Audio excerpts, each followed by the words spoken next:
dia a todos. Bom dia. Bem-vindos ao primeiro ABS Software Conference, promovido pela ABS, Associação Brasileira das Empresas de Software, no ano em que nós comemoramos 25 anos de fundação. Eu sou Carlos Alberto Sacco, diretor de marketing da ABS, e em meu nome, em nome de toda a diretoria aqui presente, quero dar as boas-vindas a todos vocês que escolheram estar conosco nesta manhã.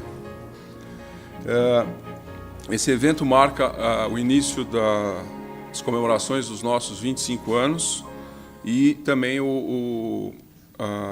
a busca nossa em melhorar o relacionamento com os nossos associados.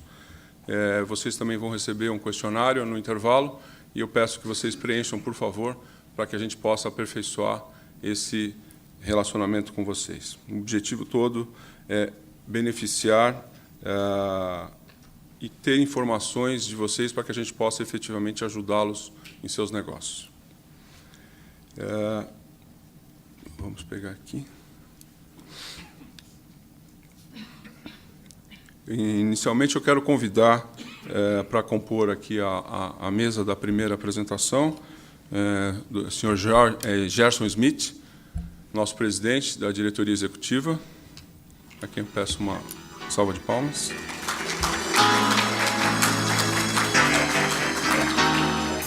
Na sequência, o Dr. Jorge Charles Fischer, sócio da Amaral, Gurgel, Fischer e Foster Advogados.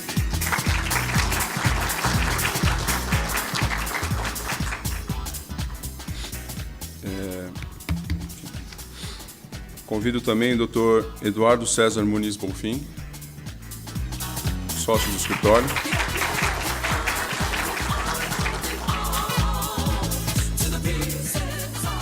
Senhor Dr. Pedro Henrique Sucupira.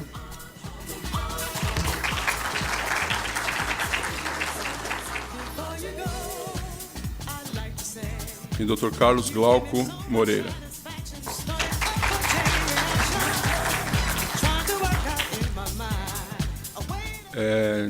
Gostaria inicialmente de passar a palavra para o nosso presidente, Gerson Smith, para fazer as considerações iniciais do nosso evento. Por favor, Gerson.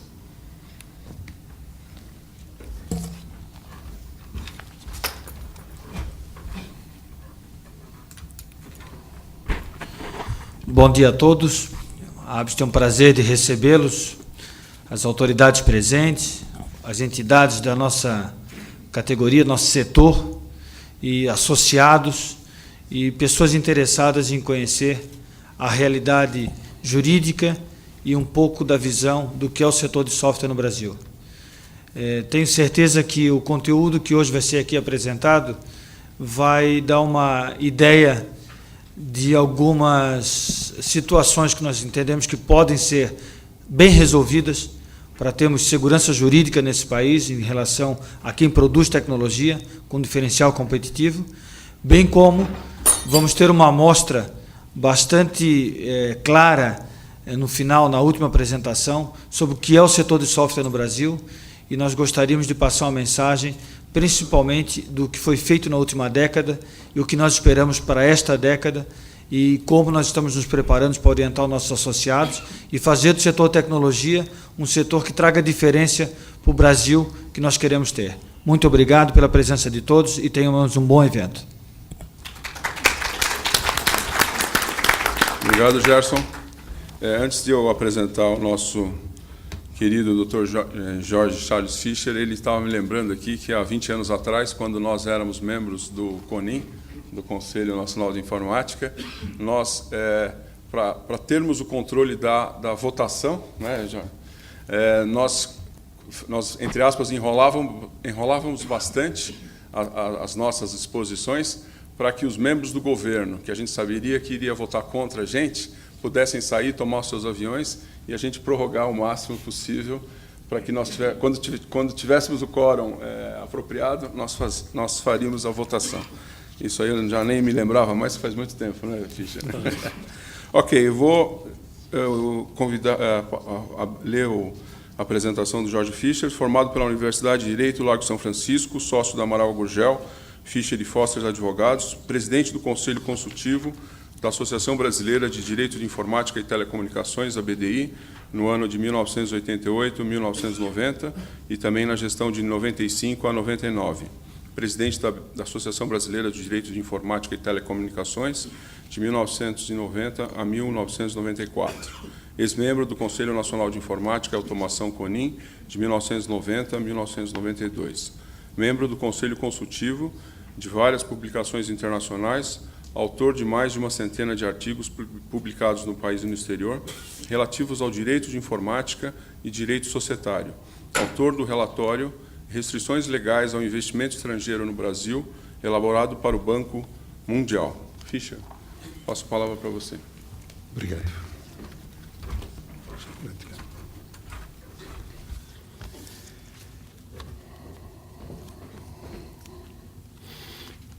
Gostaria de, inicialmente, agradecer à diretoria da ABS por este convite e pela oportunidade de estar nesta manhã com os senhores. Nem todos os senhores sabem, mas o meu relacionamento com a ABS não é de hoje. A ABS nasceu, como Carlos disse, há 25 anos atrás, em 1986, em setembro de 1986, na nossa banca, então situada na rua José Maria Lisboa, 41, ou seja, menos de 2 quilômetros daqui. Eu tive o excepcional privilégio de redigir a ata de constituição e o estatuto social da ABS. Esse estatuto foi levado a registro em 29 de outubro de 86. A data se fixou na minha mente de forma indelével, porque 29 de outubro foi a data em que foi instituída a chamada reserva de mercado. Ou seja, a ABS nasce exatos 24 meses após a instituição, a formalização da reserva de mercado.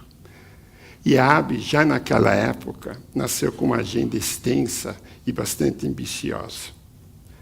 Naquela época, e vale a pena lembrar, sequer existia uma lei de proteção ao software. Alguns chegavam a sustentar que o software não merecia ser protegido pelo direito autoral. A própria posição oficial do Brasil nos foros internacionais era contrária à proteção do software pelo direito autoral. O Brasil, juntamente com alguns poucos outros países, propugnava por uma proteção sui generis. Na época, os softwares estrangeiros ingressavam no país com dificuldade, e também com dificuldade os distribuidores pagavam royalties aos titulares. A partir de 87, o software estrangeiro ficou, inclusive, sujeito ao chamado exame de similaridade, em linha com a política de substituição de importações que então vigia no país. Essa política encarecia o preço do hardware e restringia a base instalada. A política era generalizada, muito mais grave do que hoje, se é que isso é possível de imaginar. Havia também, naquela época, enorme incerteza no tocante à tributação de programas de computador. Essas incertezas, até certo ponto, subsistem até hoje. Naquela Assembleia de Constituição da ABS, compareceram menos de 20 empresas. Eu acabei de ouvir que a ABS hoje tem mais de 800 associados. Eu fico muito feliz de ouvir isso. Eu lembro que naquela Assembleia de Constituição, as duas maiores empresas presentes, a IBM e a Burroughs, cautelosas, compareceram apenas como observadoras. A ABS nasceu pequena, num ambiente que lhe era francamente hostil. Na época, enfatizava-se uma política voltada para a montagem local de hardware, e aqueles que ousavam criticar a política tinham até mesmo seu patriotismo questionado. Posso dizer aos senhores que sou testemunha ocular do trabalho dedicado, competente e muito eficiente que as sucessivas diretorias da ABS desenvolveram para mudar aquele ambiente sufocante. A ABS teve participação marcante na promulgação da parte boa da Lei de Software de 87, e mais tarde na lei de 98, que veio substituir a primeira.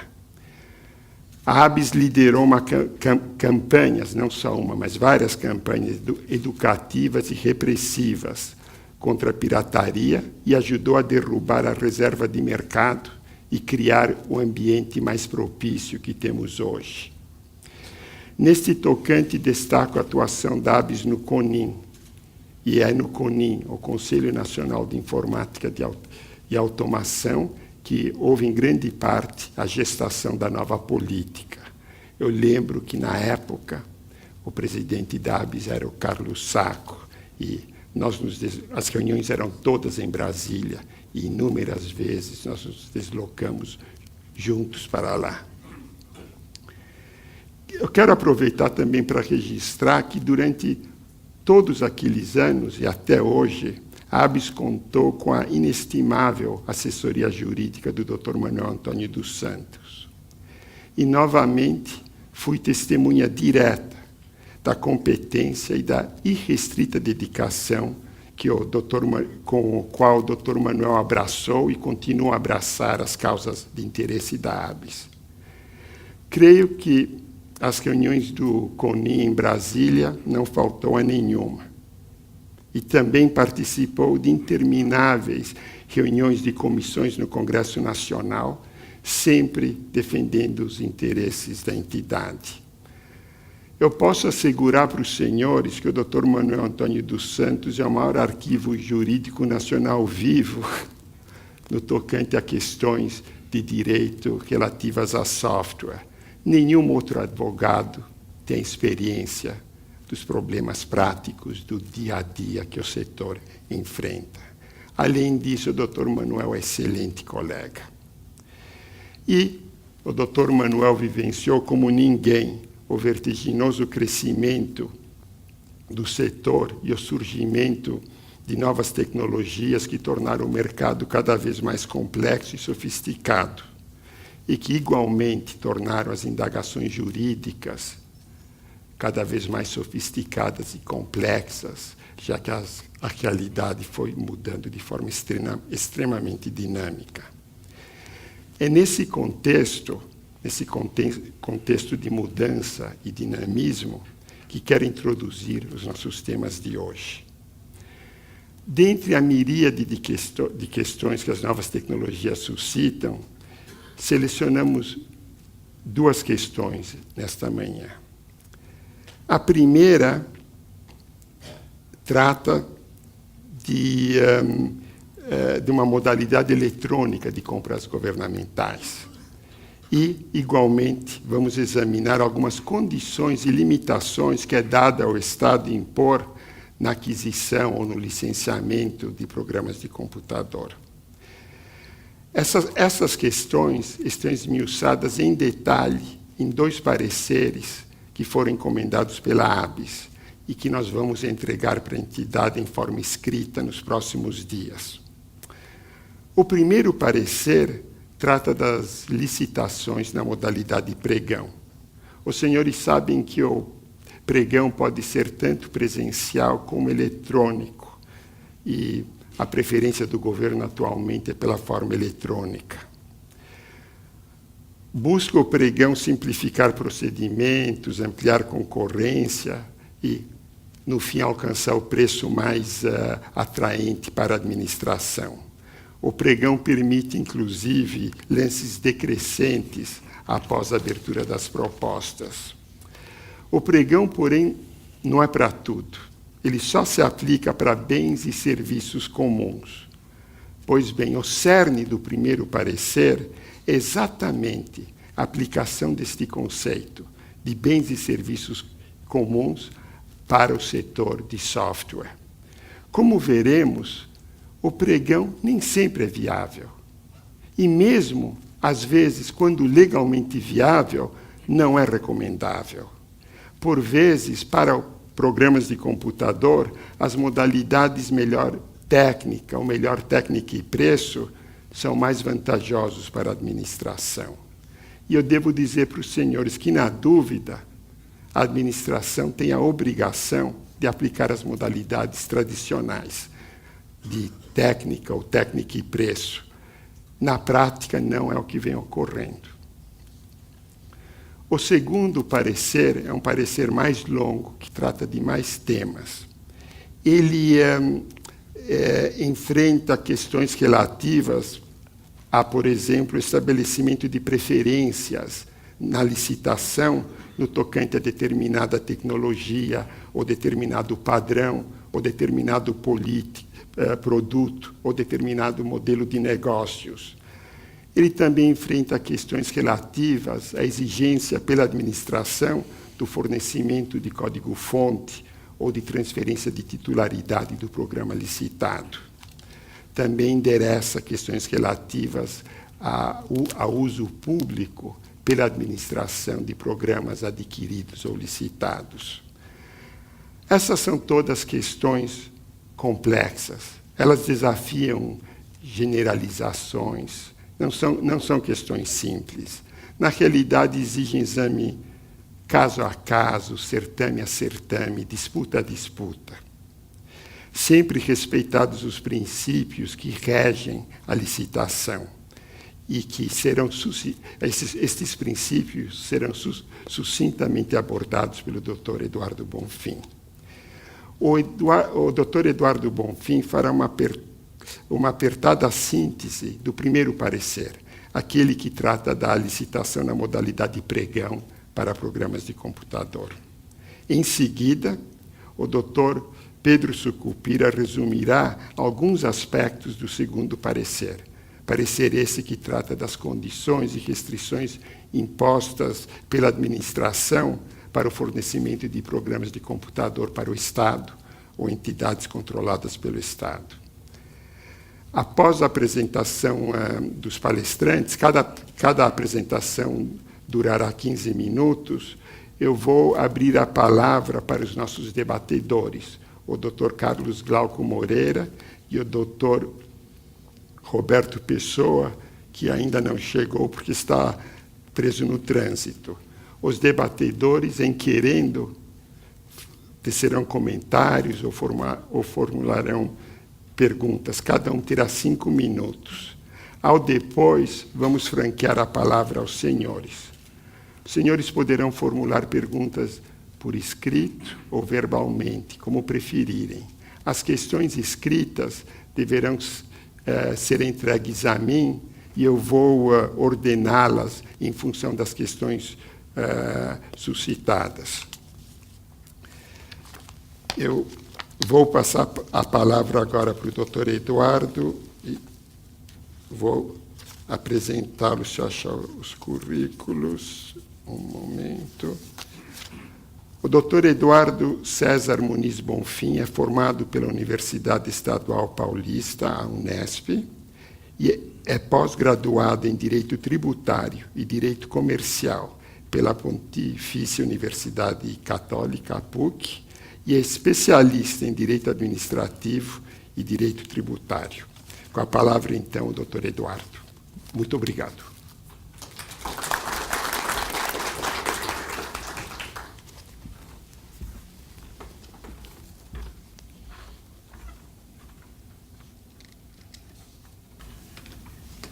Muito bom dia a todos, então. Eu renovo aqui as homenagens do Dr. Fischer à Abits, na figura dos seus diretores, dos seus membros, do seu corpo jurídico, e cumprimento a todos os presentes.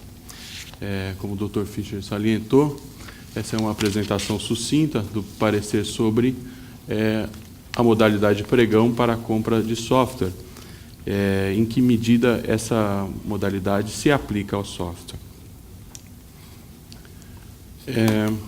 Apenas contextualizando o assunto, nós temos que a obrigação da administração pública de licitar decorre de determinação constitucional.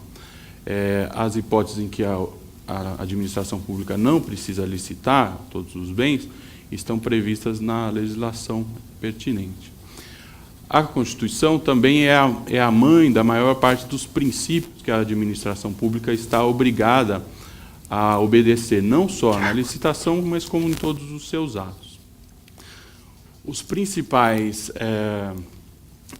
a veia principal jurídica acerca da licitação é a Lei 866 de 93.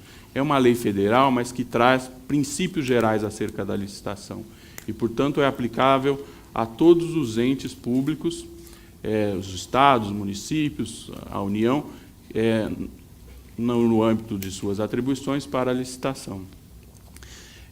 Ao lado dessa Lei 866, há também a Lei 10.520, que é a lei que organiza, também em linhas gerais e aplicável a todos, a modalidade pregão. Na sequência, eu introduzo um critério da Lei 866, que são os tipos de licitação. Esse critério leva em consideração os critérios a serem adotados no julgamento das propostas. E para a aquisição de bens e serviços, temos basicamente esses três: o menor preço, a melhor técnica e preço. Todos eles, apesar do nome, levam em conta o valor da proposta, ou seja, o menor valor da proposta. A diferença, uma diferença fundamental, é que as modalidades que levam em conta a técnica, elas dão um diferencial para uma tecnologia mais avançada, para uma melhor técnica, ou seja, aquele que tem uma técnica melhor tem como se uma pontuação que pode lhe sagrar vencedor. Então, há o reconhecimento de que a melhor técnica, quando adotado tipo melhor técnica ou técnica e preço, que a administração pública reconhece que é do interesse público, é de valor, o reconhecimento da técnica. Diferentemente, no quesito menor preço, a qualidade e a técnica são pressupostos. Interessa à administração pública a qualidade mínima que ela definir. A partir atingida essa qualidade mínima, seja o produto extremamente de ponta ou um produto muito singular, atingida essa qualidade mínima, só interessa o preço, ou seja, não haverá nenhuma vantagem para aquele que tem uma técnica melhor na licitação. Esse tipo de licitação não se confunde com modalidade de licitação, que, na verdade, são os modelos que a legislação fornece à administração para que ela institua, e das quais o pregão é uma delas, que é o objeto do nosso estudo. Passamos, então, às principais características, já algumas delas tratadas aqui pelo Dr. Fichen, da modalidade de pregão. A modalidade de pregão, a principal característica e vantagem para a administração é uma simplificação procedimental, que trouxe uma celeridade para as compras públicas, tanto que ela, de longe, é a modalidade mais utilizada nos dias de hoje. A principal característica dessa simplificação é a inversão do procedimento da licitação. Nas licitações tradicionais, primeiro se analisa a questão da capacidade de todos os licitantes. Vencida essa questão, aqueles que estão aptos a oferecer, só aí que será avaliada a proposta financeira desses licitantes. No pregão é completamente diferente. Primeiro se avalia a proposta, e a menor proposta, somente daquele que tiver a menor proposta, aquele que, em tese, o vencedor do certame, é que será avaliado se ele está apto ou não e não se avalia a capacidade de mais ninguém. Só se ele não estiver apto, aí na sequência a segunda proposta. Então, só aí já temos uma simplificação e uma rapidez muito maior. Característica bastante fundamental também do pregão é que ele se aplica exclusivamente a bens e serviços comuns, que é, como salientou o Dr. Fischer, o cerne da nossa análise que virá na sequência.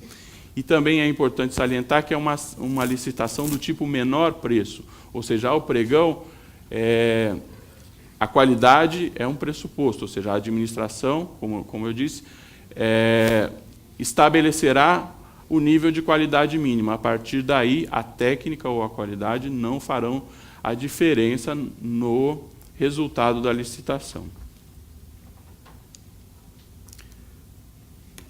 Para a administração pública, a principal vantagem do pregão é justamente essa, é a rapidez, a celeridade, a economia com a simplificação procedimental. E também se alardeia muito que com o pregão, também em função da possibilidade que existe dos lances sucessivos após a melhor proposta, tentando melhorá-la, que a administração conseguiria menores preços com isso. As desvantagens, as principais desvantagens, é que justamente essa simplificação procedimental tira um pouco da segurança do ente público na avaliação da qualidade do objeto e da capacidade do licitante, justamente por conta dessa simplificação.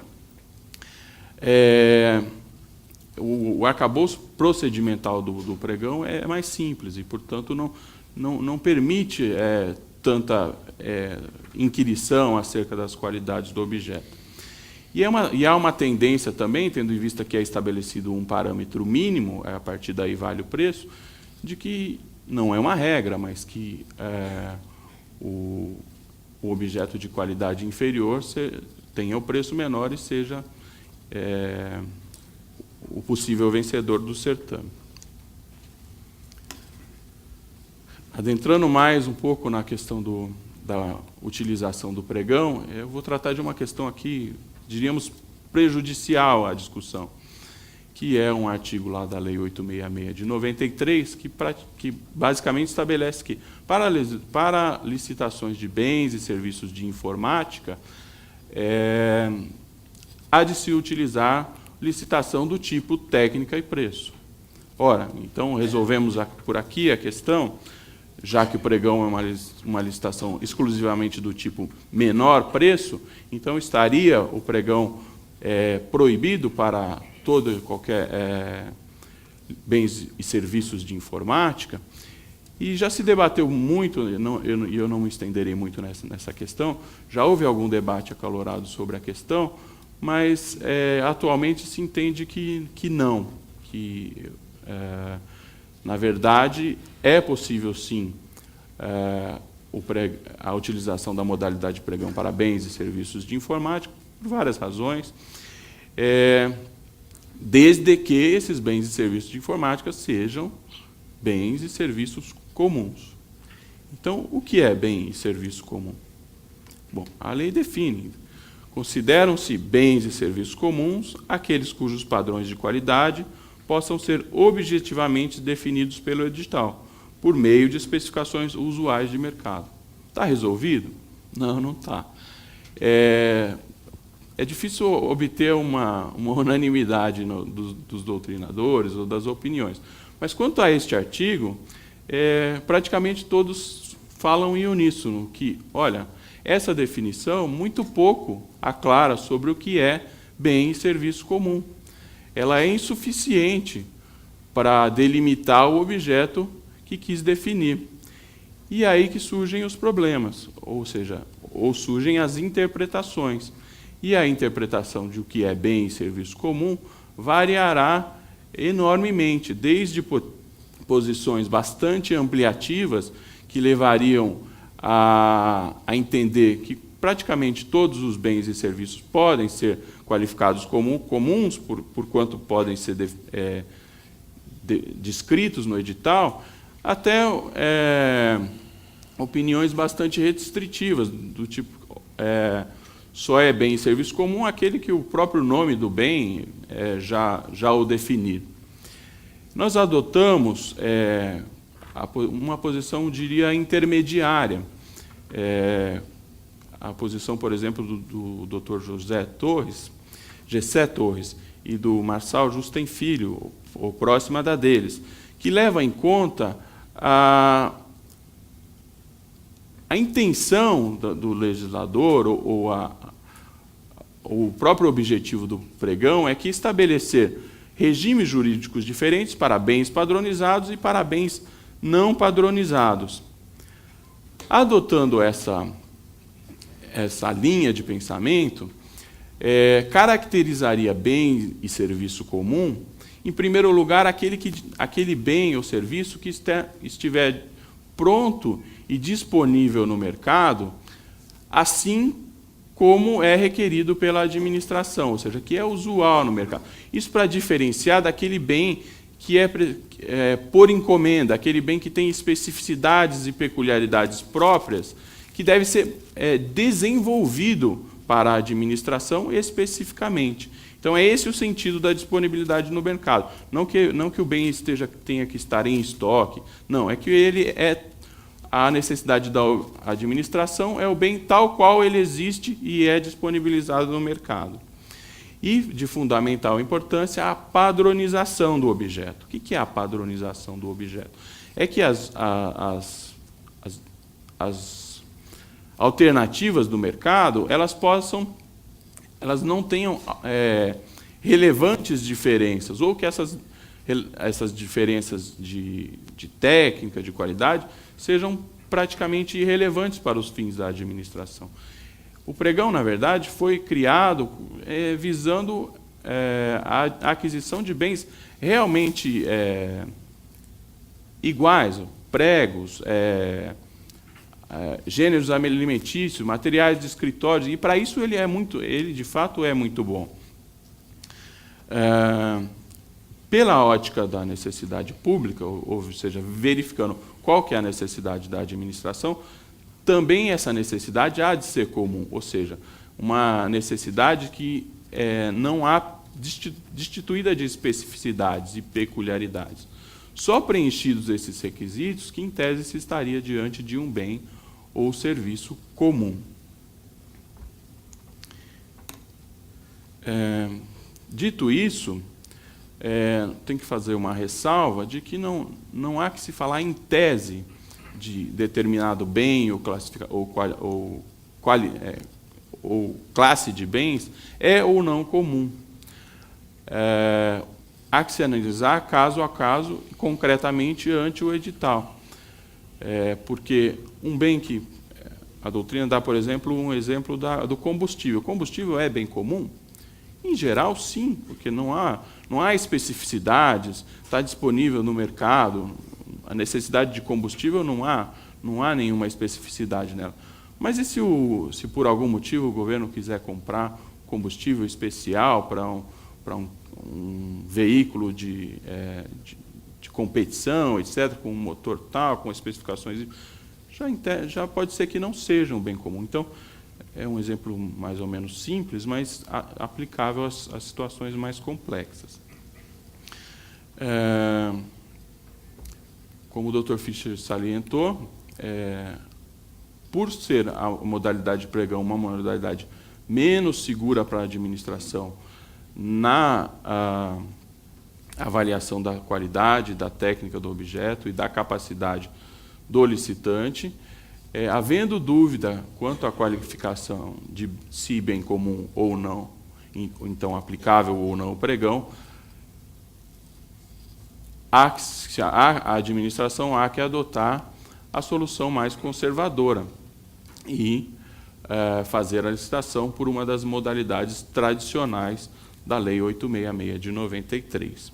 Aliás, dizem, ou sustenta-se, que mesmo quando se estiver diante de bem e serviço comum, caso recomendável, caso a administração tenha interesse em fazer maiores investigações acerca da técnica e acerca da capacitação do licitante, deverá adotar uma das maneiras de licitação tradicional da Lei 866 de 93, sempre perseguindo o melhor interesse público.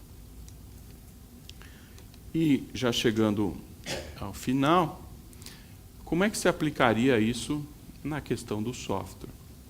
Entendemos que aquele software desenvolvido para a administração pública, para suprir uma necessidade específica, feito por encomenda, este, por definição, não é bem e serviço comum, por faltar-lhe, ao mesmo tempo, os dois requisitos, a disponibilidade no mercado e a padronização. Já o software dito padronizado, aquele que é oferecido a qualquer do público, que não tem necessidades específicas de customização, implantação, que o próprio usuário pode fazer as alterações, enfim, o software dito de prateleira, este poderá, sim, em algumas hipóteses, ser considerado bem e serviço comum, desde que as opções disponíveis no mercado sejam fungíveis, ou seja, intercambiáveis entre si. Ou seja, que a administração, optando por um ou por outro, estará com a sua necessidade pública satisfeita da mesma forma. Ou seja, que haja realmente padronização entre as opções. Agora, essa diferenciação de software por encomenda e software de prateleira, sabemos que é a técnica, né? Não abrange todas as hipóteses. É muito comum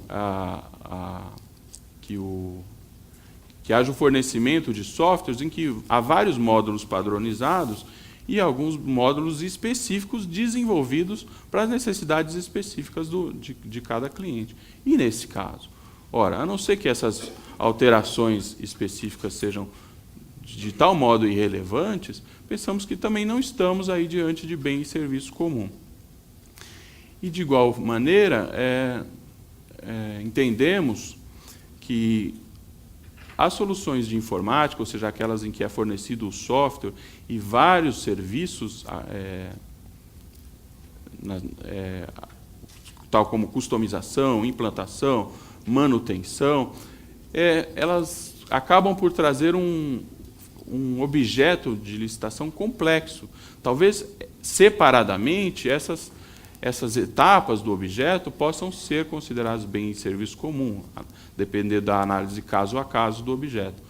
Mas, como dissemos, o pregão não é a melhor forma de tratar de objetos complexos. E, se reunidas em soluções de pacotes, é muito pouco provável que se tenha a padronização, sobretudo a padronização descaracterizando como bem e serviço comum essas soluções ou pacotes informáticos. Essa foi, então, de maneira muito resumida, muito sintética, a apresentação das conclusões e do nosso parecer. Eu agradeço a atenção de todos.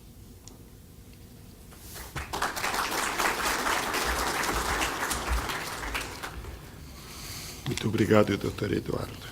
Eu só queria acrescentar que, como o software normalmente é uma ferramenta de produtividade ou uma ferramenta de otimização de atividades administrativas, é perigoso buscar só o menor preço no momento da compra. É sempre interessante a administração, nos estudos preliminares, determinar qual a relevância desse produto a longo prazo. E não raro eles chegarão à conclusão que, para programas de computador, a técnica é importante, muito importante. E, nesse sentido, talvez a modalidade pregão, nesse setor específico de software, acabe sendo mais exceção do que regra. Nosso próximo palestrante é o Dr. Pedro Henrique de Araripe Sucupira. Ele é formado pela Universidade de Direito do Largo de São Francisco, a USP. É especialista em Direito Ambiental pela mesma universidade e é atualmente mestrando em Direito Processual também pela USP. Dr. Pedro.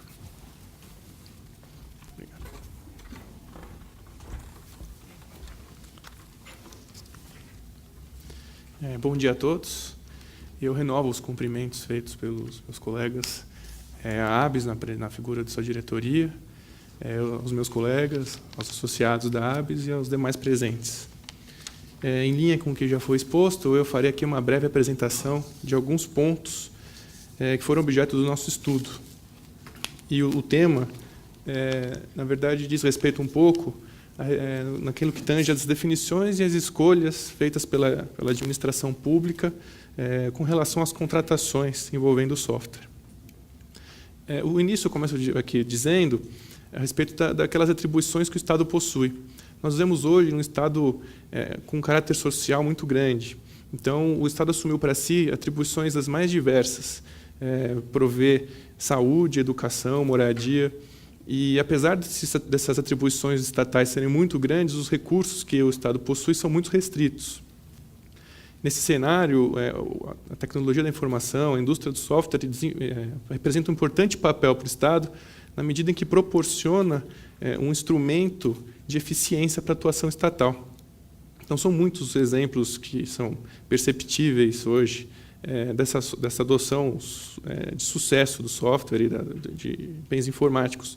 A gente cita como exemplo a questão das urnas eletrônicas, ou mesmo das declarações do imposto de renda feita pela internet, ou até agora a tendência que nós advogados estamos sentindo, que é a questão do processo judicial eletrônico.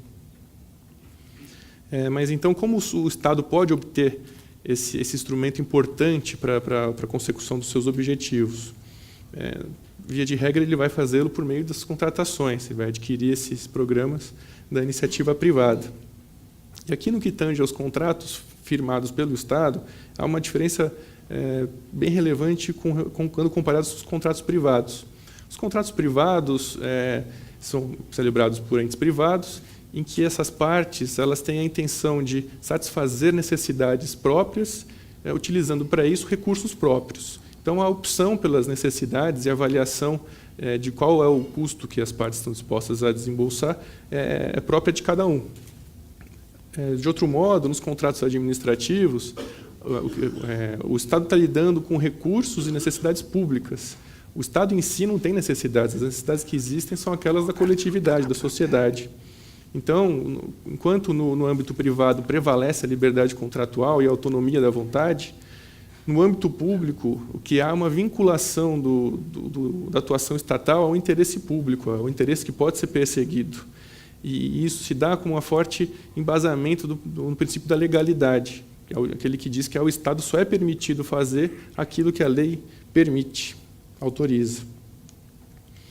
Então, como evitar que essas contratações estatais elas não sejam desvirtuadas, tanto no que diz respeito à escolha do negócio a ser celebrado, do bem da vida a ser adquirido, dos termos e condições do contrato e mesmo da parte com quem o Estado contratará? Isso se dá principalmente por meio da adoção da licitação pública. A licitação pública, que é tida até como um princípio constitucional, está lá previsto no artigo 37, inciso 21 da Constituição. E tem o seu regramento, o princípio, com base na legislação. Então, o principal diploma que rege a matéria é a Lei 8666, como citou o doutor Eduardo, mas há outras leis também que compõem esse arcabouço, inclusive leis estaduais e municipais. O que é a licitação pública? A licitação pública é justamente o processo competitivo que a administração pública gerencia com vistas à seleção de uma proposta contratual. Com base nessa seleção, a administração poderá ou não formalizar o contrato nos termos da proposta que ela tiver selecionado. E aí, é interessante notar que a licitação tem 3 finalidades que estão previstas na Lei de Licitações e que são fundamentais para todo o curso dela. A primeira dessas finalidades o que visa a licitação é selecionar a proposta que seja mais vantajosa para o interesse público. A segunda é a promoção do desenvolvimento nacional e a terceira é a garantia da isonomia. Vou tratar um pouquinho a respeito de cada uma delas. O que é a proposta mais vantajosa? A proposta mais vantajosa, como já havia introduzido o doutor Eduardo, é aquela que, sob uma perspectiva econômica, é a proposta mais barata, e, sob uma perspectiva técnica, é aquela que permite a melhor satisfação da necessidade pública que ensejou aquela contratação. E, por isso mesmo, que o parâmetro é justamente esse, a necessidade pública cuja satisfação motivou a administração pública a procurar a contratação. A gente percebe, na verdade, ao analisar a legislação, é que o grande valor que se dá é a parte econômica, ainda que haja critérios técnicos, a questão econômica é sempre de grande valor. Então, o segundo objetivo a ser buscado pela licitação pública é o desenvolvimento nacional. Isso é uma questão nova, na verdade. Esse objetivo ele foi incluído por medida provisória que foi convertida no ano passado na Lei 12.349. E, ao adotar esse objetivo expressamente na lei de licitações, se está procurando atingir um objetivo que foi eleito na Constituição para a República Federativa do Brasil. Diz lá a Constituição que um objetivo fundamental do Brasil é a promoção do desenvolvimento nacional. O que se entende aqui é que as compras públicas, em virtude do grande relevância econômica que possuem, elas podem servir não só para satisfazer aquele interesse do Estado, mas sim para atender outro interesse, que também é de natureza pública, de promover o desenvolvimento do país. Então, sob essa ótica, se percebe que a licitação pública serve como um instrumento de política pública estatal. Um exemplo dessa questão do desenvolvimento nacional é justamente a existência dessa previsão de uma preferência por bens e serviços com tecnologias desenvolvidas no país. Então, em licitações, se preferem aqueles bens e serviços com tecnologia desenvolvida no país do que a outros que tenham origem estrangeira. Obviamente, isso dentro de certos parâmetros. E, por fim, o princípio da isonomia. O princípio da isonomia é aquele que garante a todos o direito de participar dos certames, dos processos licitatórios. O que se vê daqui é que haja a discriminação infundada entre possíveis interessados. Na verdade, esse princípio da isonomia ele é previsto também, não fica só restrito ao processo licitatório, é um princípio do Estado. E atualmente ele é entendido sob essa ótica da igualdade material. Ou seja, o tratamento do Estado tem que ser igual na medida em que os destinatários sejam iguais. Havendo uma desigualdade entre os destinatários da atuação estatal, convém ao governo, ao Estado, que os trate desigualmente, buscando promover a igualdade deles.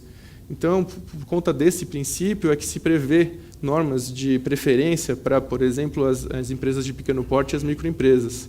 Como elas economicamente têm uma força menor que as empresas maiores, se dá algumas preferências para elas quando forem contratar com o governo. Dentro desse princípio da isonomia, se inclui um subprincípio, que é o princípio da competitividade. Então, aqui o que se pretende é que a licitação ela abranja o maior universo possível de interessados. Interessa muito ao Estado isso, inclusive para aquele atingimento daquele outro seu objetivo, que é obter a melhor proposta. Quanto maior o número de interessados e participantes na licitação, maior a probabilidade da administração conseguir uma proposta mais vantajosa. Em vista desse princípio, é que se proíbe que se formulem exigências e requisitos na licitação que sejam desnecessários. Apesar desses princípios todos, a licitação é vista como um processo discriminatório. Isso porque em primeiro lugar, a definição do objeto da licitação ele acaba já por excluir uma porção de interessados. Isso decorre, obviamente, do interesse que a administração busca tutelar no caso. Então, se ela entende necessário adquirir impressoras para um determinado órgão público, todos aqueles fornecedores que não sejam de impressoras não vão poder participar do certame, estarão excluídos.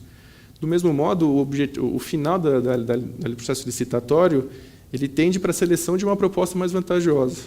E a seleção de uma proposta também importa a rejeição de todas as demais. Isso é natural da licitação. A licitação é composta de diversas fases e diversos atos. Talvez o mais importante deles, para se considerar o atingimento daqueles fins, seja a definição do objeto licitado. E o que se entende que ocorre na fase interna da licitação. Essa definição é muito complexa, na verdade. E ela começa pela identificação e delimitação das necessidades públicas que serão satisfeitas. Na verdade, o Estado enfrenta cotidianamente dificuldades com relação a diversas necessidades.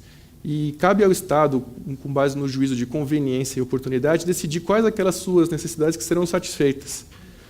Definidas essas necessidades, convém que se façam os estudos prévios a respeito de como seria possível essas necessidades serem atingidas, serem satisfeitas.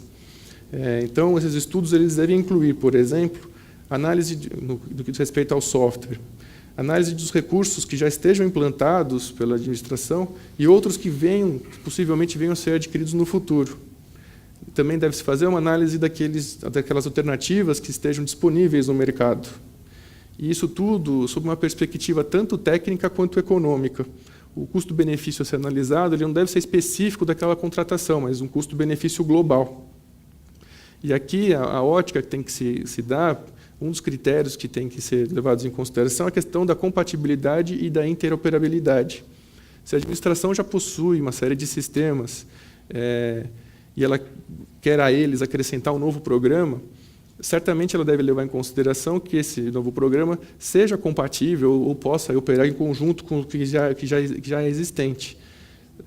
Ainda que esse novo programa seja mais caro que outras alternativas que existam no mercado.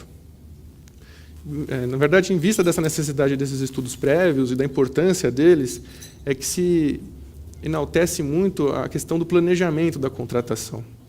Inclusive, o Decreto Federal 7.174, de 2010, a Instrução Normativa do Ministério do Planejamento 04 de 2010, eles determinam que o governo federal ele realize esse tipo de planejamento da licitação.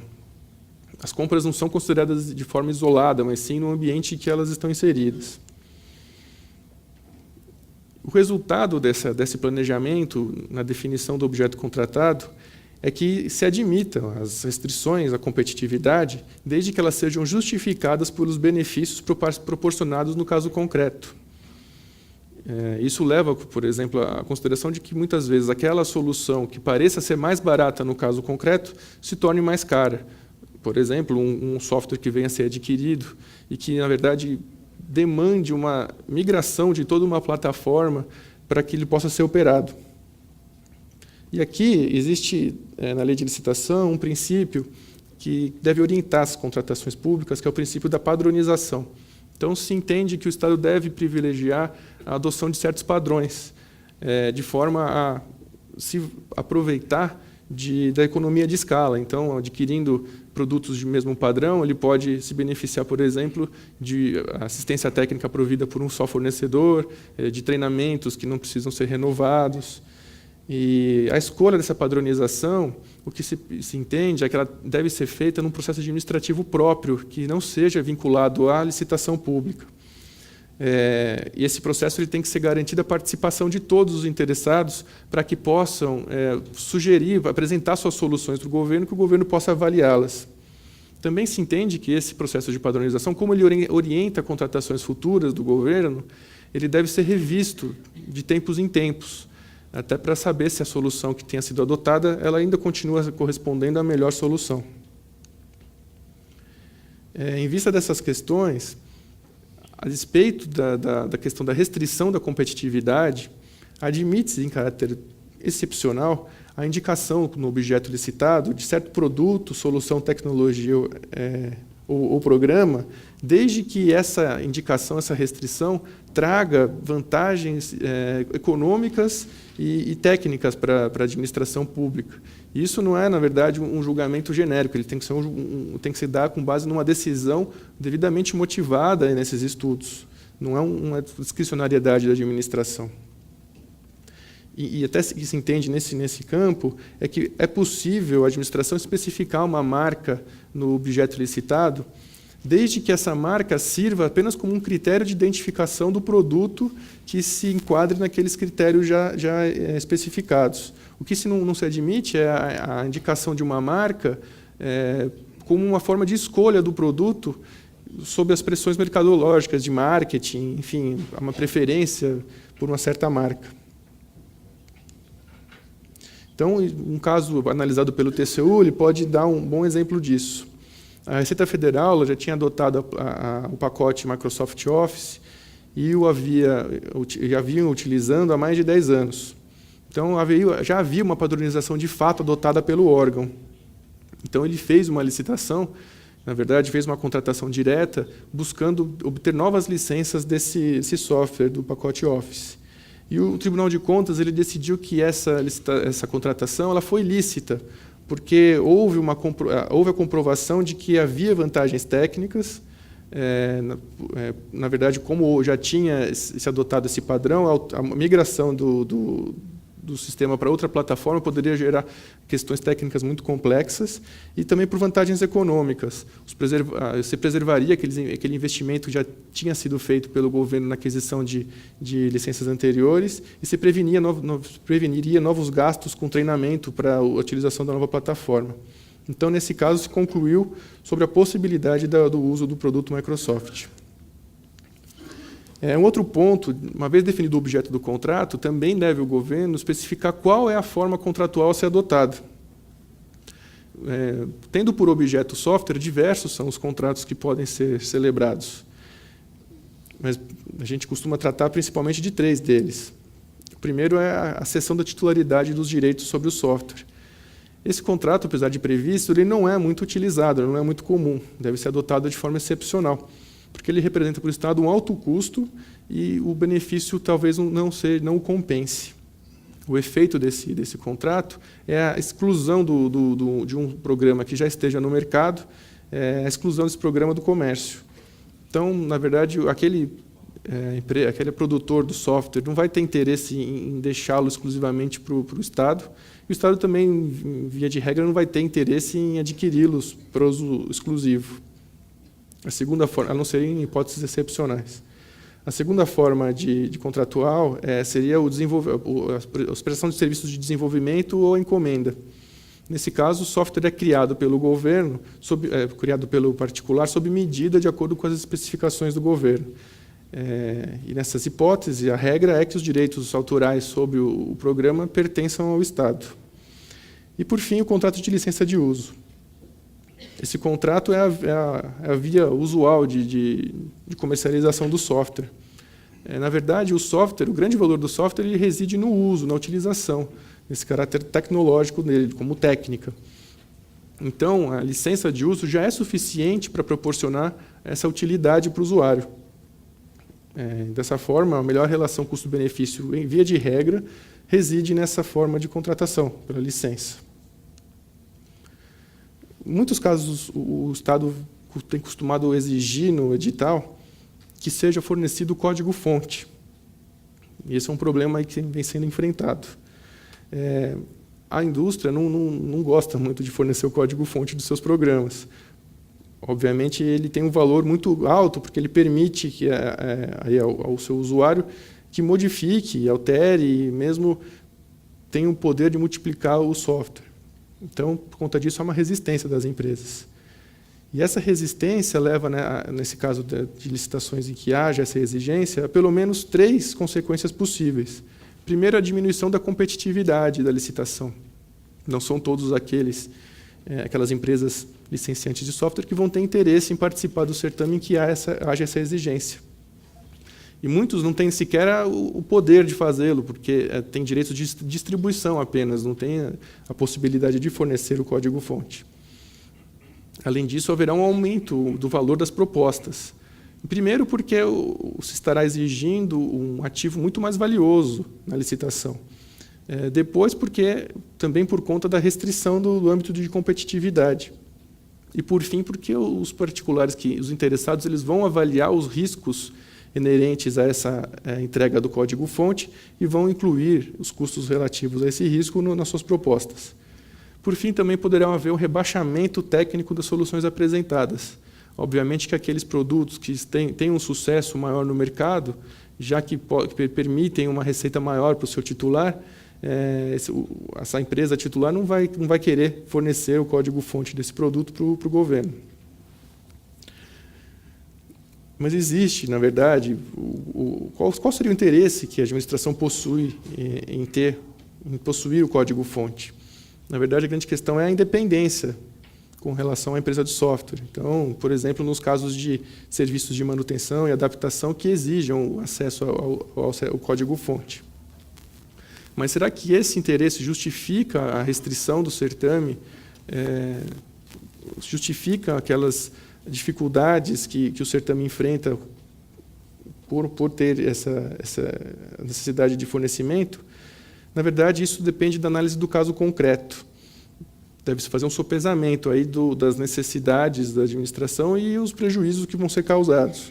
talvez nas hipóteses de sistemas de tecnologia de informação e comunicação estratégicos previstos lá na lei de licitação, haja uma predisposição a que essa exigência seja possível. De qualquer modo, caso se entenda que pode ser formulada essa exigência do código-fonte, é essencial que isso seja muito bem regulado no edital e no contrato administrativo, formalizado depois. Isso porque o código-fonte também é objeto de direitos autorais. Então, devem ser especificados no edital e no contrato quais são os usos possíveis que a administração poderá fazer do código-fonte, quais serão as finalidades que esse uso... Perdão. Quais são as finalidades que esse uso pode visar. Se isso não houver, corre-se o risco de sequer a administração poder utilizar o código-fonte, porque, se tratando de direitos autorais, a interpretação dos negócios deve ser restritiva. Uma alternativa que se sugere, nesse caso da exigência do código-fonte, é o contrato de escrow, ou de depósito fiduciário. Esse contrato ele conciliaria os interesses aí conflitantes. Se trata de um contrato atípico, que ele não tem uma previsão própria no nosso sistema normativo, e a origem dele é norte-americana. Por meio desse contrato, o titular do programa entrega o código-fonte em custódia para um terceiro, que é o agente fiduciário. E esse agente fiduciário fica responsável por guardar e manter o sigilo do código-fonte, sem dele fazer uso. Então, o que acontece posteriormente é que dois são os destinos que pode sofrer esse código-fonte. Ou o contrato chega ao seu término e o agente fiduciário devolve o código-fonte para o titular do programa, ou então pode haver a implementação de um acontecimento previsto no contrato que leve o agente fiduciário a entregar o código-fonte para o usuário. E a definição dessas situações que gerem a obrigação do agente fiduciário de entregar o código-fonte para o usuário, ela deve ser feita no contrato. Então, normalmente, isso é previsto para atender aquelas necessidades da administração. Exemplificativamente, o que pode ser o descumprimento pelo titular do programa de obrigações assumidas no contrato. Ou então a recusa de prestar serviços de assistência técnica, ou de manutenção, ou alteração do software. E, por fim, no caso de falência, ou de solução indevida da empresa. Nesses casos, para que a administração não fique presa a um software que ela não possa mais utilizar, se permitiria que houvesse a entrega do código-fonte para o usuário. Então, de forma geral, o contrato é um contrato que atende grande parte dos interesses do licenciante e do usuário, preservando tanto o sigilo e garantindo o acesso nos casos especificados. Em breves linhas, esses foram os comentários gerais que nós tínhamos que fazer a respeito desse assunto. Obrigado.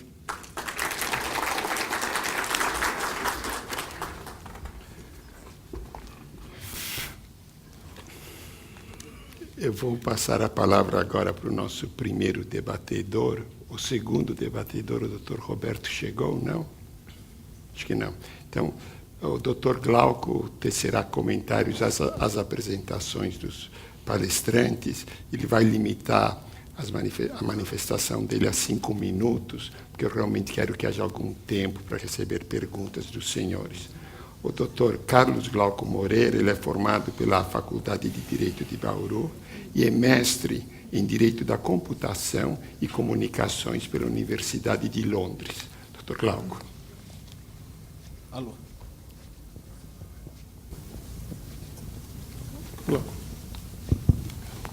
Alô. Bom dia a todos. Eu renovo as saudações feitas por meus colegas à ABS, na pessoa do Dr. Manuel, e parabenizo por essa positiva iniciativa e tomara que isso seja a primeira de muitas que vão ser extremamente informativas e esclarecedoras aos seus associados. Parabenizo também os dois colegas palestrantes pela riqueza das explanações e, portanto, até em vista disso, e levando em consideração até o tempo remanescente, eu vou me limitar a pontuar talvez um aspecto que seja comum às duas apresentações. me tocou principalmente a relevância da observação pelos entes públicos aos princípios que regem a conduta administrativa e, mais especificamente, ao processo de licitação para aquisição de bens e serviços por parte dos entes estatais. Principalmente os princípios que compreendem isonomia, economicidade e garantem a competitividade. Esses principais conceitos de outros princípios deles ramificam ou derivam conforme interpretações distintas na doutrina e jurisprudência. De todo modo, eles devem realmente ter uma aplicação prática muito parcimoniosa e muito voltada para a restrição de sua aplicação, até para que se evitem efeitos colaterais e talvez danosos até aos interesses públicos, tais como muitos veem a generalização extrema da aplicação da modalidade pregão, por exemplo, especificamente nessa área que compreende os membros da ABS na aquisição de bens e serviços de informática. Realmente, a isonomia e a economicidade, e ela sendo entendida na forma como já foi explanada, um misto de observância de princípios e de critérios técnicos com a questão econômica pura, devem ser observadas sempre. E elas devem ser aplicadas bem prematuramente, já na elaboração e já na concepção do objeto da licitação e principalmente na elaboração dos editais. O próprio enquadramento que muitos dão a determinados bens e serviços, especificamente aqui de informática, no conceito de bem comum, por exemplo, alguns desvirtuamentos que se questionam doutrinariamente e na própria justiça, eles decorrem justamente do elastecimento ou da permissividade que se dá à aplicação desses princípios. De todo modo, para não me estender muito, o uso exagerado do pregão é um que eu já mencionei, que pode ser realmente uma dificuldade enfrentada por muitos dos associados. A simplificação que é inerente ao pregão, por exemplo, ela tem que ser justamente vista pelo ente público com muita parcimônia, justamente para que isso não influencie justamente a simplificação do objeto a ser licitado, a simplificação da concepção do objeto. A qualidade mínima é uma qualidade mínima referencial, ela não pode ser mínima, tão mínima a ponto de, na verdade, prejudicar essa aquisição ou até o desenvolvimento da atividade do Estado no longo prazo. O Dr. Pedro pontuou muito bem que justamente a elaboração e a concepção, a definição do objeto a ser licitado deve ter olhos presentemente na questão econômica, mas também muito mais para o futuro, para que não se adquira, ainda que por um preço que no presente seja interessante, um bem cuja obsolescência vai se concretizar no futuro próximo. E a questão da aplicação desses princípios, por exemplo, ela tem um efeito prático. Nós vimos isso em anos recentes, onde alguns entes federativos pretenderam, por exemplo, estabelecer certos critérios que privilegiariam, ou como o próprio termo da legislação utilizada por eles estabelece, que seria a preferência a determinadas estruturas ou determinadas características da contratação do objeto a ser licitado. E aqui a discussão, por exemplo, se transfere do bem comum, tão bem explanado pelo Dr. Eduardo, para a aplicação desses princípios na concepção das condições sob as quais esse objeto vai ser adquirido pelo ente público. A preferência, por exemplo, que algumas iniciativas legislativas tentaram dar para softwares abertos, não vamos entrar aqui na definição desses softwares, é um bom exemplo, no qual esses 3 princípios, principalmente da isonomia, competitividade e economicidade, foram, na visão de muitos, e eu me incluo nesses aí, realmente abusivos e violaram, na verdade, o que é previsto no artigo 37, inciso 21 da Constituição. Tanto assim que uma ação judicial muito conhecida, acho que de todos os associados, até porque tem a participação efetiva e brilhante da própria ABS e de outros entes representativos da sociedade, foi justamente disso, no governo do Rio Grande do Sul, quando pretendeu dar preferência à licitação, em suas licitações, à aquisição de softwares abertos, pelo menos em sede cautelar agora, o Supremo Tribunal Federal rejeitou veementemente essa particularização em virtude, e aí valendo-se, na verdade, da violação aos princípios de isonomia e de competitividade que, de certo modo, decorre um do outro. Então, o meu ponto, na verdade, para fechar aqui, seria só isso. É muito importante a observância desses princípios. Eles não são apenas um exercício intelectual, doutrinário, que se tem, mas eles têm uma aplicação muito prática e muito efetiva em todo o processo licitatório. E era isso para encerrar. Eu agradeço a atenção.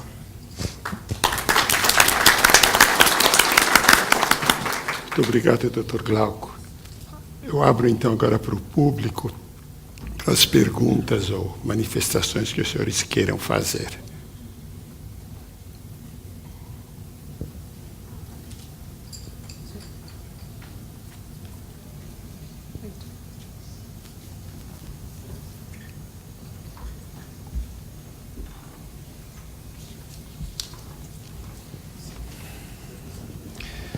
Pergunta a seguinte: o Acórdão 2471 de 2008 do Tribunal de Contas da União, plenário, afirma que a maioria, quase totalidade dos serviços de TI, incluindo softwares sob encomenda, são comuns e licitados por pregão eletrônico. Este acórdão é conhecidíssimo na administração pública e representa uma pacificação sobre o assunto. Poderiam comentar sobre esse acórdão? Qual a sua opinião? Cláudio Cruz, TCU. Então, o meu microfone está aberto? Tá. Então, Cláudio, de fato, essa é a interpretação mais restritiva, aquela que entende que basta você descrever a possibilidade de descrever no certame as características mínimas do software para que ele seja comum. Mas isso tira completamente o norte do discrimen tido pela legislação como separador das hipóteses em que é possível e que não é possível se aplicar o pregão, qual seja de estar-se diante de bem comum. E como salientado, isso é muito importante para determinar o nível de segurança jurídica de que a administração pública pode ou não pode abrir mão dessa segurança. E só poderá quando estiver diante de bem e serviço público. A posição dos tribunais não é tão restritiva quanto a do TCU.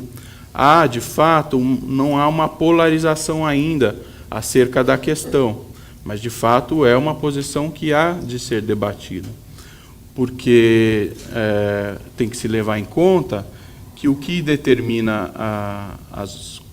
as regras gerais é a legislação. Qualquer que seja os regulamentos que venham decorrentes dessa legislação, contrários a essa legislação, devem ser combatidos judicialmente ou, inclusive, com esse debate que está sendo aqui feito. Há também a posição do TCU de que bens e serviços de informática têm que ser necessariamente bens comuns. Agora, de fato, temos conhecimento de decisões em que liminarmente teria sido concedido que aquele software específico não era bem comum.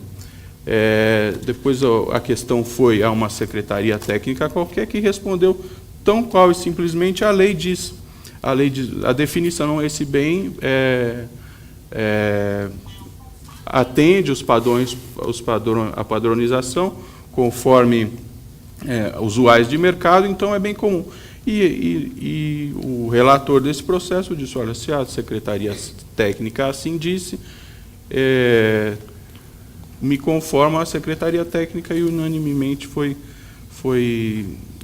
considerado bem comum. Mas é uma briga que há que ser iniciada e inclusive judicialmente, e levada a cabo para, de fato, garantir que somente a administração somente licite por pregão os bens padronizados e disponíveis como tal no mercado. Mas não desconhecemos, como disse, posições de que em tese, todo e qualquer bem poderia ser, não só de informática, poderia ser caracterizado como bem e serviço comum. Até pela facilidade da administração em adotar o pregão. Se os senhores me permitem, chegou nosso último debatedor. Eu sei que nós já estamos avançados no tempo. Eu vou pedir para o Dr. Roberto restringir a manifestação dele a 3 minutos. E o Dr. Roberto é formado pela PUC, ele é mestre em Direito Constitucional pela mesma universidade, ele é sócio de Amaral Gurgel, Fischer e Foster, é autor do livro Análise Funcional da Constituição e publicou inúmeros artigos no exterior relativos ao direito tributário, com ênfase no direito da concorrência, na tributação de hardware, na tributação de software, transações na internet e preços de transferência. Dr. Roberto. Obrigado. Eu vou, então, até à luz dessa restrição do tempo, eu vou puxar um pouco a sardinha para a minha área, né? Eu trabalho com direito tributário, vou fugir um pouco aqui dos assuntos que estão sendo tratados. Eu quero aproveitar essa ocasião, que tem tantas pessoas reunidas, para fazer um registro na área do direito tributário, que eu acho que é importante, um assunto que está muito quente agora, no momento, que é a questão da guerra fiscal. Muitas vezes a competitividade das empresas, mesmo em operações de licitação, tem muito a ver com o planejamento fiscal, com o local da onde estão fazendo as vendas. E, como a gente sabe, a guerra fiscal existe, muitos estados vão atrair empresas para os seus territórios mediante concessão de incentivos. E aí essas empresas vão acabar mais competitivas, muitas vezes, que aquelas que estão em outros estados. Então, o registro que eu queria fazer, agora em 1º de junho, o Supremo Tribunal Federal declarou 23 normas jurídicas editadas por 7 estados diferentes, São Paulo, Rio de Janeiro, Distrito Federal, Paraná, Espírito Santo, Mato Grosso do Sul e Pará, declarou 23 normas inconstitucionais, 23 normas concessivas de incentivos na área principalmente do ICMS. Não há uma grande novidade em o Supremo se posicionar contra a concessão de incentivos unilateralmente, sem que os estados todos tenham aprovado os incentivos, porque, no fundo, é isso que é a guerra fiscal. Já havia, no passado, algumas decisões do Supremo. O que tem de novidade nesse evento de 1º de junho são a quantidade de ações, foi a quantidade de ações que foram julgadas, um claro recado do Supremo. Então, ele realmente marcou um ponto, ou se manifestou de forma expressa no sentido de não tolerar a guerra fiscal. Isso foi anunciado em muitos jornais como ponto final na guerra fiscal. Eu, pessoalmente, tenho dúvidas se isso é um ponto final mesmo. eu prefiro aguardar para ver o desenrolar, porque a guerra fiscal é algo que existe desde 67, não sei se essa decisão do Supremo, essa posição do Supremo vai ser suficiente. Até porque o problema da guerra fiscal tem a ver com a estrutura tributária, né? Você tem um imposto como o ICMS, que tem vocação nacional, conferido aos estados para legislarem sobre o imposto, e eles, no exercício da autonomia financeira que têm, entendem que podem conceder os incentivos. Mas, de qualquer forma, eu acho que essa posição do Supremo, para as empresas, para as indústrias, para os empresários, ela levanta uma série de questões e que talvez por aí perca-se o interesse da guerra fiscal, porque a guerra fiscal segue a lei da oferta e da demanda. Só há incentivo fiscal quando há empresários interessados nos incentivos fiscais. E talvez com esse conjunto de decisões do Supremo, os empresários agora passem a pensar 2 vezes antes de usufruir os incentivos. Em primeiro lugar, porque você pode ser obrigado a devolver os impostos que não foram pagos por conta dos incentivos. Esse é um dos temas mais, uma das dúvidas mais fortes que surge à luz dessas decisões, se quem gozou aqueles incentivos vai ter que devolvê-los. O segundo lugar, a questão criminal. A gente tem notícia do Ministério Público indo atrás de sócios de empresas, por exemplo, que compraram produtos de outro estado e o fornecedor no outro estado tinha incentivo fiscal. E o Ministério Público indo atrás dos sócios, denunciando por crime tributário. E, por fim, a questão da contestação dos próprios benefícios, né? Quer dizer, quando você compra o produto de outro estado e aquele fornecedor no outro estado teve um incentivo no âmbito da guerra fiscal, ou seja, um incentivo que não foi aprovado pelos outros estados, eventualmente você pode ter questionado os teus créditos, as tuas operações, os benefícios que você teve nessa operação. Então, restringindo a minha intervenção, eu queria só fazer esse registro, porque eu acho que é um assunto muito importante, muito quente. É uma coisa de 1º de junho, não tem nem um mês ainda essa grande novidade. Tá bom? Obrigado.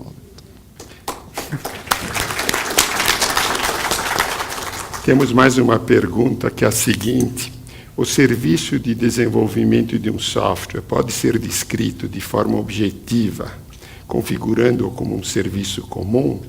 Carlos Mamed, TCU. Veja, Carlos, eu vou tentar responder, depois, se você quiser complementar, Eduardo.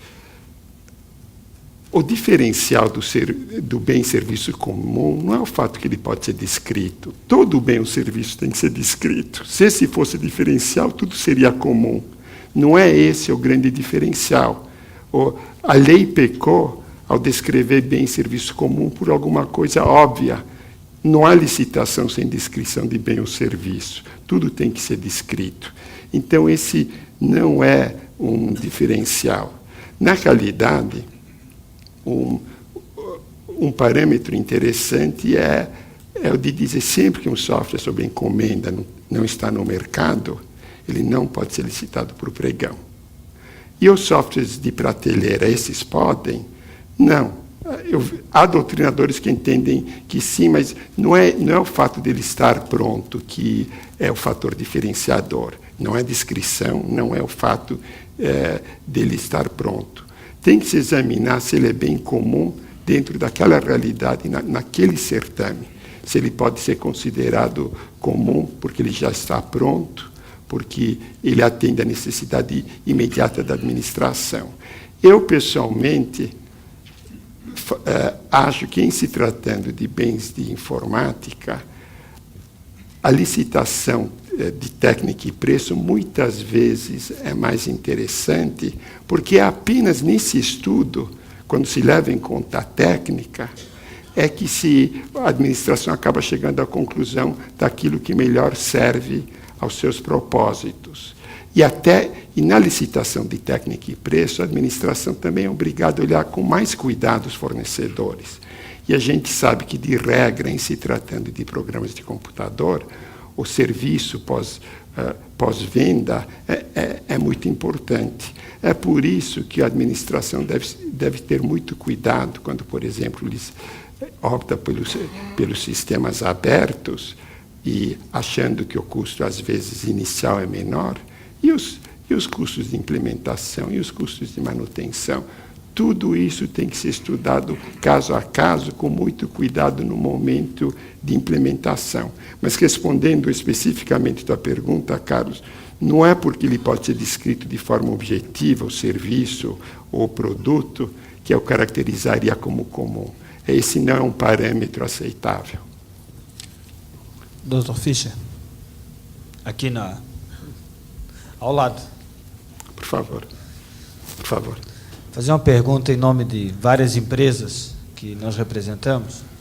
E o momento que se vive não é tanto de entendimento da lei, mas sim de aplicação e com qual interpretação.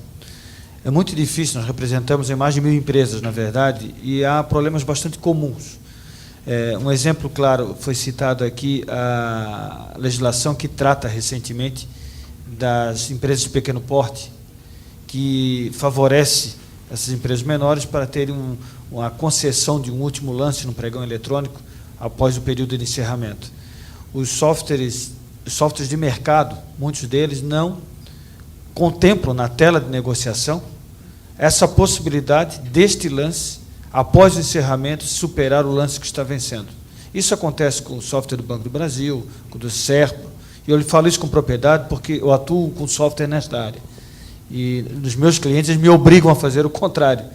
Só que quando nós participamos do outro lado, essa exigência não tem sido... Nós até formamos ao TCU dessa irregularidade, porque não tem sido transparente a condição de benefício da pequena empresa, que é válido, está na lei, mas tem que ser transparente para que todos os concorrentes tenham a mesma possibilidade, ao mesmo tempo, de reagirem à possibilidade de ganho. Um segundo exemplo, a guerra municipal de ISS.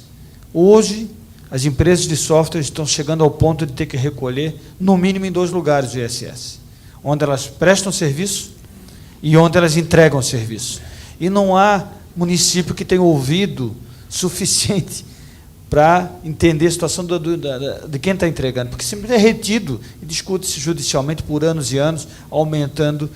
E uma terceira situação que é bastante difícil de lidar, como é que se define um bem comum, com 40, 50 páginas de editais, características absolutamente específicas, não se encontra similar no mercado, né?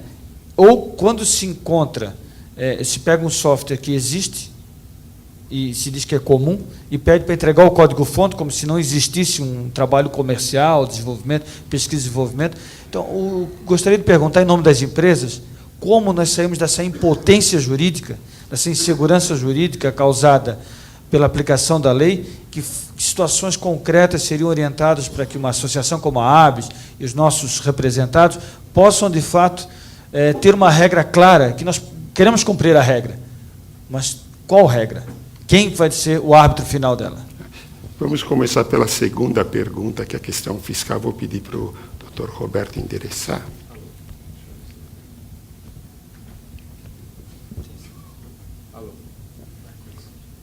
Alô.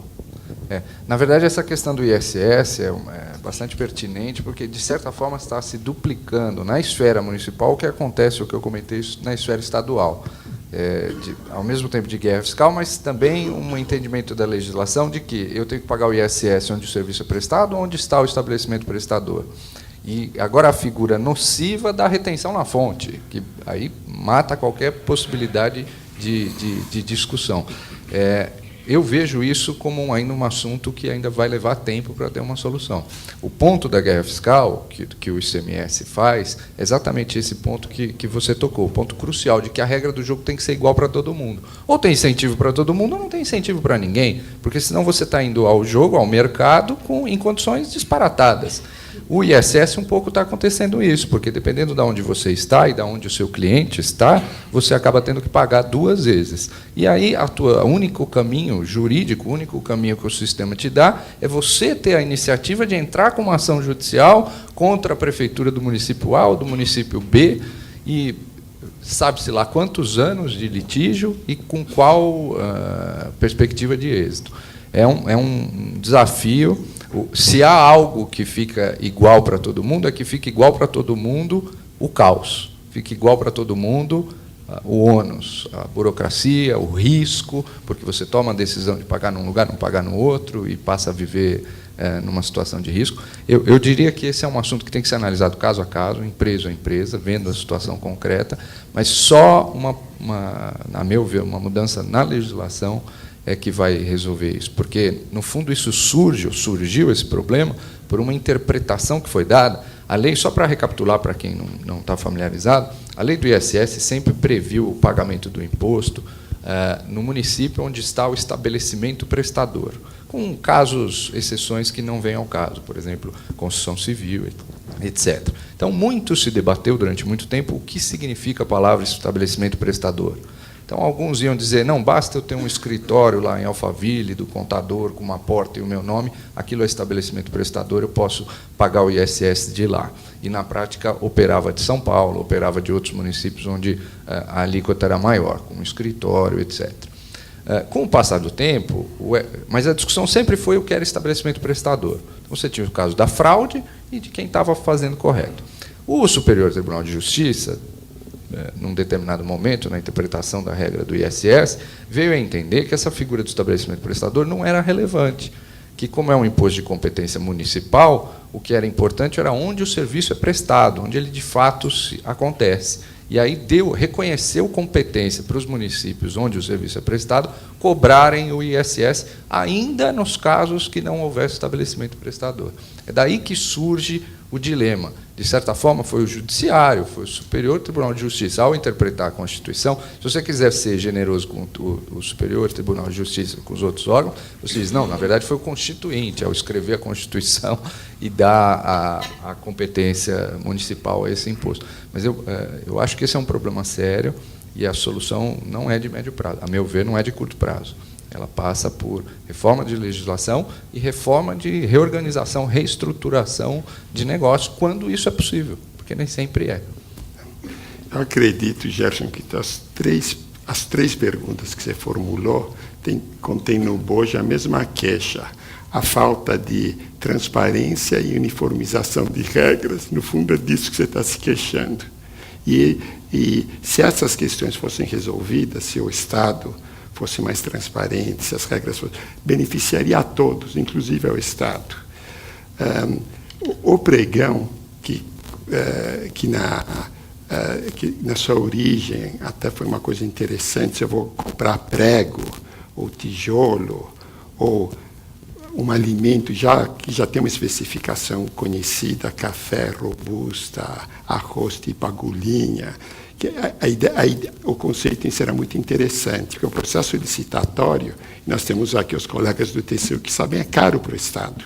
Fazer uma licitação de técnica e preço é demorado e custoso. Então, quando viável, claro que é interessante recorrer ao pregão, que só é possível por causa das modernas tecnologias, antes era impossível. Agora, sempre que envolver bens de informática, notadamente programas de computador, tem que se olhar com muito cuidado, porque o pregão é uma quase garantia, quando se trata de bens de valor tecnológico, que o governo vai comprar o produto piorzinho e a pior tecnologia, porque esse vai ser o mais barato. E há de se indagar isso, que é o mais interessante para o governo. A longo prazo interessa comprar as ferramentas de desenvolvimento, aquela que já está em fase de obsolescência, que não é necessariamente a melhor. Então, isso tem que ser olhado com muito cuidado para ver se realmente serve os interesses da administração e, em última instância, os interesses da sociedade. Para encerrar, eu agradeço muito aos senhores. Eu só queria prestar minhas homenagens ao representante aqui do governo do Estado de São Paulo, o Dr. René Lapida, e também, também registrar a presença dos meus sócios, o Dr. José Maria do Amaral Gurgel, da doutora Susan Cristina Foster, da doutora Adriana Esper, da doutora Débora do Amaral Gurgel, da editorial Amaral Gurgel, e, finalmente, mas não menos importante, da estagiária pesquisadora de Harvard, que nos ajudou nos trabalhos de direito comparado e que estar por algum tempo com o nosso escritório, a Vivian Tal. Muito obrigado pela atenção dos senhores.